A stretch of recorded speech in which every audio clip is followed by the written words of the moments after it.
Hey, Abraham, what a hoot. First of all, I want to thank you and Jerry from the bottom of my heart for this work. It's been such an important part of my life. Oh, we're all in this together. That's true, and that's the fun of it. If you don't summon it, it's not there. Yep, and it's fun. It's a great thing to receive it now. We agree. Okay, a little nervous here. I've been a maker all of my life. I make rustic furniture. When I'm out in the woods, I'm just smitten with the beauty of, the saplings or the way the root moves around. I go along the coast and I see these rocks, and it's like they speak to me. Very powerful. It's beautiful. It's in your words, I'm in the vortex in that place of going out. The same thing as when I photograph. I'm out with the bees, and it's just this feeling of union with these beautiful creatures, and I'm there. So, and then there's the making part of it, especially with the furniture, that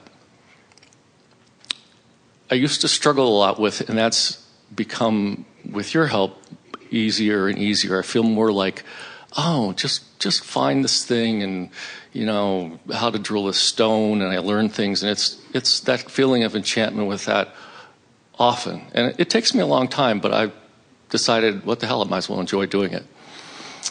And then there's the thing about bringing it out into the world. And that's the part I don't know how to... I'm doing something that's stopping me, because the thing about not making other people, what they think of you, important to you? If I make a beautiful thing and I bring it to a place to say, would you like to carry this or something? And they say no. And if that happens twice, I just stop it. And I've seen it happen in photography, I've seen it happen in my healing work, and I've seen it happen in my rustic furniture. Before you go further, let's talk about the powerful things that you just said to us, because you started out speaking true resonance from source, and then you got diverted. And so we just want to point some things out to you, and you're going to hear and feel and know immediately what's going on. So we really enjoyed your description of being out in nature and looking at the tree and noticing its structure and its beauty and its balance, its perfection. And we wanted to interrupt you right then and remind you of something we said just a few minutes ago about how Source is right out here with you, experiencing. In other words, we so want all of you to understand that this is the leading edge, and that Source is out here on the leading edge with all of you. So you know how when you have imagined a piece of art, and then you've been inspired to the gathering of the materials, and then you've been inspired to discovering a process that makes your vision become something that others can see with their eyes. It's exciting. And you used the word enchanted, and we wanted to say it's a feeling of accomplishments, it's a feeling of achievement, it's a feeling of creation. In other words, all of those words are part and parcel of this creative ability that is you. And so when you take an idea and you bring it forward into something that is, artists feel that way with their paintings, and musicians feel that way with their music, and lyricists feel that way with their poetry, and authors feel that way with their books. In other words, when it's been an idea and you've stayed with it until it comes to further fruition, which is what humans want to call manifestation, there is a satisfaction factor because you've been in on it. You are the creator of it. And when you are the creator of something, the creation that the creator has created is extremely satisfying to the creator. So when you are out there in nature, this is the part that we really, really, really want you to hear. That rapture that you're feeling, that exhilaration that you're feeling is because in that moment there is no distortion in your vibration, and you are allowing Source to regard its creation. Now stay there just for a minute. In other words, when you feel the beauty of nature, you've forgotten, but you were in on that. This place hasn't always looked like this. In other words, it has been in the process of becoming. And so as you stand in appreciation of the manifestation, you tap into all of the energy that was part of the creation of it. And it's life-giving, you see. Did you follow that? It was huge. It was big. So we'll just say it in simple terms. Source likes what it creates. So, and we're not separating you from that. In other words, but Source, when you get into that mode of appreciation, you're tapped into that too. So now let's go to the second part of what you said. So when you create something, you really like the gathering of it. You really like the learning how to do it. You really like figuring out how to carve that stone or cut that stone or make it adhere to something else. In other words, all of that stuff that you figure out how to do, when it's done, the doneness of it cannot be separated from the process of figuring how to make it done. It's all part of the creation of all of that. So then you get that. In other words, so you understand why Source is appreciating creation. You understand why you're appreciating your creation. But somehow there's a disconnect between understanding that the creation of the business model, the creation of the clients, the creation of the people who are looking for it, it's all exactly the same thing. It's all exactly the same thing. So now step back into the other two models that you brought up and that we amplified here. What is it about that moment when you're enjoying the beauty of the tree? What is it about that manifested moment what do you have to say about that manifested moment? It's wonderful. Well, Abraham, there's a tree standing there. I'm observing a reality. I'm having a knee-jerk response to something that's already been created. I'm not having to conjure it. I'm not having to create it. I'm looking at the end result of a magnificent creation. But I'm looking at it from the vibrational vantage point that allows me to feel it fully. When I look at my own art, when I look at my own creation, the reason that it's satisfying is because I'm looking at something and having a knee-jerk response to it. But relative to my business model, since it hasn't yet been accomplished, I don't have anything to look at, and I've forgotten the joy of the journey. I enjoyed the joy of the journey while I figured out how to use this rock saw. I enjoyed the joy of the journey while I figured out how to create my art. But I'm not enjoying the joy of the journey while I'm learning how to create the business model, or while I'm learning how to get myself exposed to the world. Can you feel the difference? Oh yeah, I definitely feel the difference. I think. So what are you going to do about it, other than continue to express that this is how it is? What could you do? What could you do that would cause the journey to start being joyful now before the manifestation shows up? This is what we've been talking about all morning, isn't it?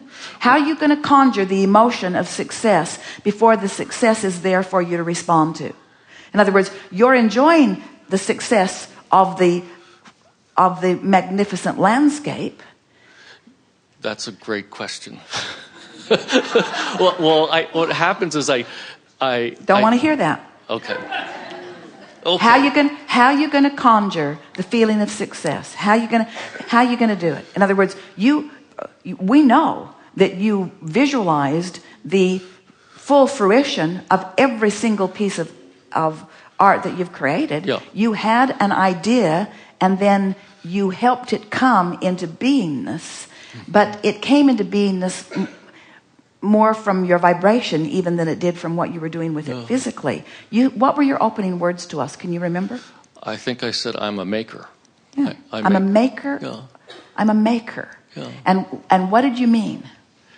I go out and I gather up stuff and I put it together and I make it a combination of things. It's like collaborating with nature. It's like I actually don't design it in my head first. I go out in nature, and by my witnessing nature, I feel like I see this could become this thing. I don't have an outside idea that I'm going to make this thing and then find things to fit it. Well, you have the, in a sense, the outside idea that you want it to be beautiful, yes, and the outside idea that you want it to be made from natural things, yes, and the outside idea that you want it to be exceptional, and the outside idea that you want it to be large, the outside idea that you want to be moved by it while you're doing it, but that you want it to be moving when it's finished. In other words, you are guiding it through the power of your mind, much more than you are giving yourself. Because when you said, I am a maker, what you meant was,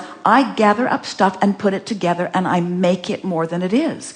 And we want you to understand that the making that's going on is a vibrational thing. And what you just said to us just now lets us know that you know that, because you know that the inspiration comes along the way. And that's fine with you. In other words, you're perfectly comfortable with allowing the inspiration to come, to have a general idea that the details then begin to fill in. So why are you not enjoying the process of that happening with your business model? Why is it not the same? Because you think you're a maker of things with your hands. You don't get it yet, that you're a maker of things with your mind, that you're a maker with vibration, that you're conjuring the feeling of it, and then law of attraction is bringing it together. Because you see, here's what happens. As law of attraction brings it together. Let's stay here. We don't want to lose this place, because this is a wonderful thing. As law of attraction, once you set the vibrational tone and law of attraction starts bringing it together, you begin translating it in your mind that you are the conjurer of it, that you are the maker of it, that you are the gatherer of it, when actually you are the inspired responder to the vibrational grid that you've already laid out there. And when you get that, then you'll understand that you've got a vibrational grid already laid out there relative to your business model. You don't need to know the specifics. You know you want your business to be robust. You know you want people to love the stuff they buy. You know you want them to you want them to be drawn to it in the way that you were drawn to it as you created it. Yes. You know that you want it to be something that they'll be thrilled with and that they'll talk to others about. In other words, there are all kinds of things that you know, but you're short-circuiting it because you think you're a maker rather than understanding that you are a grid layer that law of attraction then makes things come together with. Wow. Because the poet doesn't find the words and mesh them together. The poet finds the vibrational place, and the words speak of that place. Yeah. The word, and until the word that matches the place that the poet has found occur, the poet's got nothing. Yeah. Writer's block. Yes. But when the poet finds the vibrational place, then the words just speak themselves, and it's the same thing. And it is as artistic, it is as creative to create the business model as it is to create the art that you'll sell through it. Yes. And I've heard you say that there's the creation of the thing, and then there's the creation of, like you just said. And now we're saying to you, the creation of the process to market it must be as satisfying to you as the creation of the thing. And what happens with artists is they say, I'm not good at business. I'm just a maker of things. And we say, that's the tripping point. Okay. What you want to say is, I'm a creator. I create my art. I create my grid. I create my mood. I create my stance. I create my point of attraction, and everything flows to that. Okay. The part that I feel like has tripped me. Don't go there. Okay. Don't go there. Good time for a segment of refreshment.